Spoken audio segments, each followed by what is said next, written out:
Hey, welcome to the fifth season of Lighting Systems Monthly 2010 webinar series. We're so glad you could join us today. My name is Ron France. I have the honor of being the manager of the Lighting Systems Control team, but I'm also known as Papa Ron. I'll be your host and presenter for today's session. Today, I'll be discussing our full line of lighting control options with a keep it simple approach using our resources. Please enter any of your questions that you may have at the chat section, and I'll try to answer them at the end of the presentation. So without further ado, let's talk controls. One of the most amazing things I think our website does is it has links to all kinds of helping tools, right?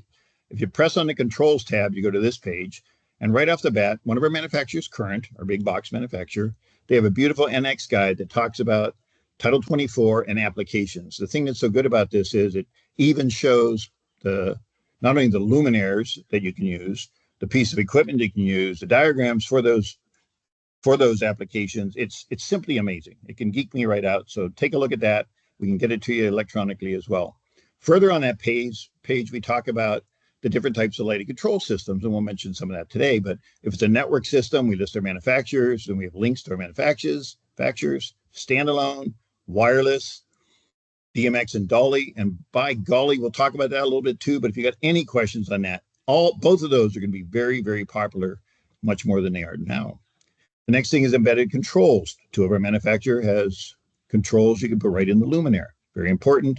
And of course, we're a full service firm. One of the biggest things I see a challenge for us is not really knowing, all of you that are participating in the designing of the lighting and controls, what do you want them to do? Well, simply speaking, what do you want each light to do in every room?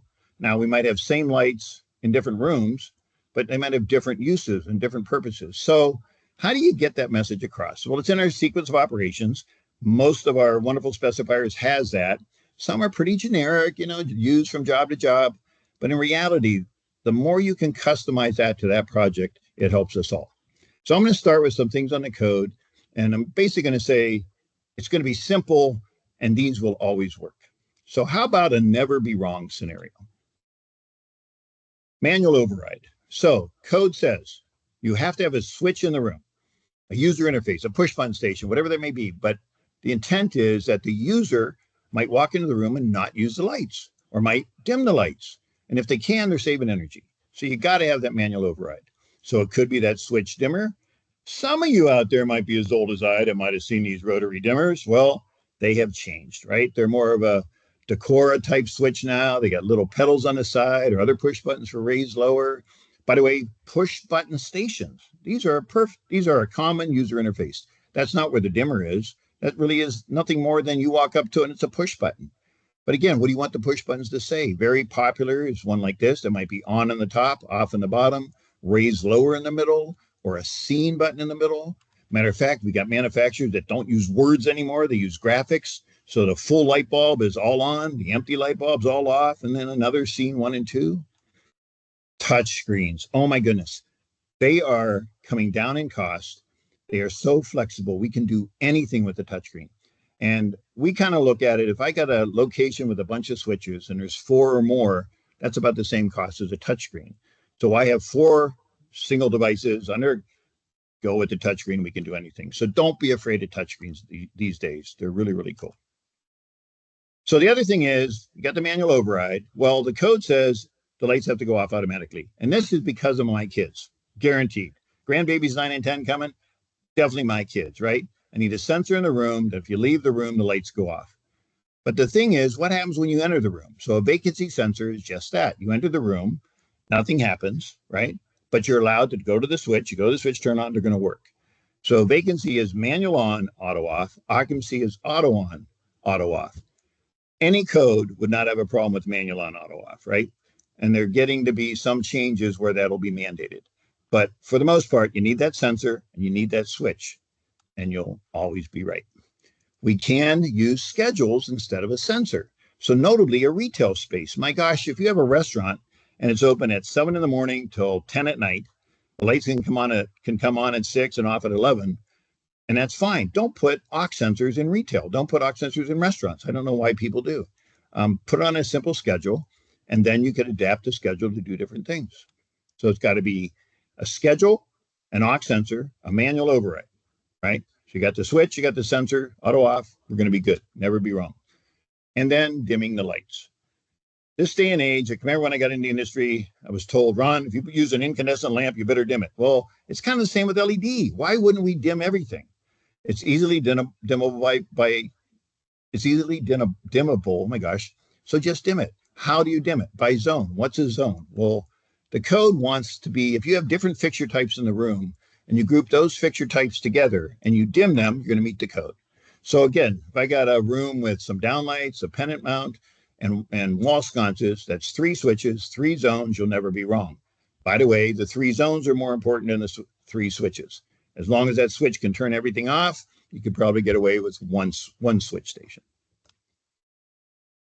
By the way, there's different areas within a space. Maybe you have a restaurant that has a bar and the bar has its own group of lights. It's one big space, but it really isn't, right? So zoning by space is a good idea. You'll never be wrong. And then any of this can be part of a scene. So you can have a scene button with off that can be your manual override, but then also the scenes can have the different quantities of lights and variants of lights as you hit them, you know, the breakfast look, the lunch look, the dinner look, and then off. The code just wants the auto off, the switch, and the dimmer. Then we get the problem is, okay, what happens if you want something that's beyond the code? What do you want those lights to do? Well, we're dimming lights, right? That's the brightness. So we can control how bright the space is. That could be by the user. Do you want the user to do it? Or if it's a retail or a bigger venue, you don't want every user to be able to do that, right? So how do you want that space controlled and by whom? By the way, that system can handle the dimming. That system can handle other things. What about color tuning? Oh my gosh, we got 2000K to 6000K. When and how do you want to change the color of the white? Is that the user or is that schedule? Frankly, most of those to date are schedule. So we're kind of pushing it in. If you're in that building and in that office, you're going to get this color at that time of the day, and that's okay. But again, as you design that, please give us some indication how you think you want that to work. RGB, RGBW. Okay, first of all, what color do you want? RGB has 16 million colors. Now, if you let Ronnie France select that, I might get bizarre on you, right? But with that, again, does the user choose that or is it a system? By the way, if I got a simple bar with some accent DMX lighting, well, maybe he wants the controller and he's going to set the tone. Or again, is it a system? So as those technologies that are becoming more popular, anything you can do to tell us how you want those to work is very important. So again, we have canned sequence of operations. We have them. I really see a lot of our specifiers doing a really good job on this. But don't forget that every job can be a little different. And if it is, change that to make it right for that application. By the way, there's all kinds of dimming protocols. Now, we're integrating all this into energy saving systems, right? We're going to dim stuff. We're going to change the color of stuff. And by the way, the dimmer has to match the load style.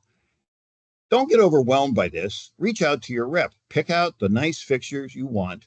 Go to the rep and say, hey, here's a system I want to use. How do I dim it, right? In the end, there are different, there's this addressable fixture thing is real. That is going to be DMX and Dali. Companies like Current or did I say Acuity or Enlight, you know, you're addressing these fixtures, right? So that's even a little different. But at the end, those fixtures are probably 0 to 10 volt. So if you want to be right all the time, pick a 0 to 10 volt driver, dimmable, and you'll never be wrong. Wired versus wireless. This is kind of funny. Wireless is the connected network. You still got to touch the power. You still got to have switches and sensors and everything we talked about, dimmers, but it's connecting the dimmer to the sensor that is wireless. It's connecting the user interface to the dimmer that's wireless. So the whole system isn't wireless, parts of it. And honestly, I think the world is turning into hybrid. There are applications in rooms that wireless is very good, and then wired simply is the way to go. So no wires isn't the whole system. It's just the connectivity in between. We have some wonderful manufacturers. Crestron, where they fit the best, I think, is these entertainment venues, anything that's integrating with AV, conference rooms, big learning centers. They can do anything. They can do any of the Dali, any of the DMX, any wireless, not wireless, talk to BACnet and demand response and everything. So that's where we see them fitting. Our main box is current. You might ask, who's current? Well, you have the company called GE. They've been doing lamps for 60 years. You have a company called Hubble. They've been involved in electrical business for 50 years. Now they're both one company and they call it Current. I don't know why, but it is Current. So Current is definitely our go-to for fixture-based controls, large applications, small applications, easy, more available. They're basically targeting companies like Acuity, right? So just a great fit for us and a great company. Leviton's been around for a long time. They're still true to our soul. They have wired and wireless opportunities as well, touchscreens and the whole works. Again, probably more of a hybrid scenario, not all wireless or all wired. All right, a company called BubblyNet, real quick. BubblyNet? Really? What's BubblyNet? Well, a bunch of guys were sitting around in a lighting fixture company talking, and they figured out that, hey, what's the best lighting control system you can have? In your own bubble, right? So we all have our own bubble. And by the way, maybe I want to have the air conditioning right, and the color right, and the noise right. Okay, but wait a minute. I have a bubble, you have a bubble. You have a BubblyNet. So BubblyNet is all about a holistic approach to controls, and they integrate with all the right things in the building: the air conditioning, the air filtering system, the background noise system. And there is no infrastructure because it's this wonderful product called Bluetooth that we know every day, but it's not that Bluetooth, it's Bluetooth Mesh Network. So just an amazing company. These guys will be around forever. They're talking about putting a chip in everything and everything talks to everything. It's just an exciting, exciting manufacturer. If you haven't seen a BubblyNet presentation, give us a call. We have Sinel. Their aux sensors are tremendous. They just launched a 3-zone digital controlling system. They're finding their place. They're out of Germany. They've come to the States. A great company and incredible sensors wired on the system. We also have lighting fixture manufacturers. So when we have, well, Luminpulse. Luminpulse has been around a long time. I think they started out in the exterior lighting. The exterior lighting went to RGB. One thing that's truly amazing about these guys, they really understand that whole DMX realm of things. But what happens if I have to remodel an old building? I don't have any way of getting wires through the building, historic reasons or whatever. Well, they have a power line carrier, which means they can run that DMX signal right over the power feeding the fixtures. So very, very good at that. They now move and have product for indoors. We love Luminpulse and a few of our other manufacturers that have kind of their own system, and we work with all that too. I think I'm going to be way ahead of schedule. Hey, with all that, here's the beauty of it. Since 2013 code change of Title 24, everything was energy, energy, energy, energy. And they didn't care what it looked like, the aesthetics of it. What about scenes? What about everything else? Architectural lighting control is back, right? We got the beautification of a building, including the lights, and we can integrate it together. These systems now do both. Entertainment venues, like that casinos I showed you, we can do amazing things. And most of this is coming from the design side that says, hey, we want to do this. And we have manufacturers say, okay, well, listen, let's figure out how to do it. So just really exciting times to be in lighting controls. So keeping it simple, right? Keeping it simple. I gave you a few examples. By the way, this could be a 4-hour presentation. I would never do that to you. But if any of these things click to you, please reach out. Reach out to your favorite lighting systems representative, or even better, call out Papa Ron and let's have a discussion. If you got some youngins coming into the design world, would love to sit down and talk about the basics and the importance of, if you have a beautiful kitchen and you have all kinds of dark finishes, don't leave it up to the electrician because he'll put in a white switch, right? So let's coordinate the whole works, and that's why we're here. So I guess I'll look for any questions or comments. And again, I can't tell you how important it is. If you have any of this, please reach back out and we'll see where we're at on questions. I got to find the questions. One moment. Here we go.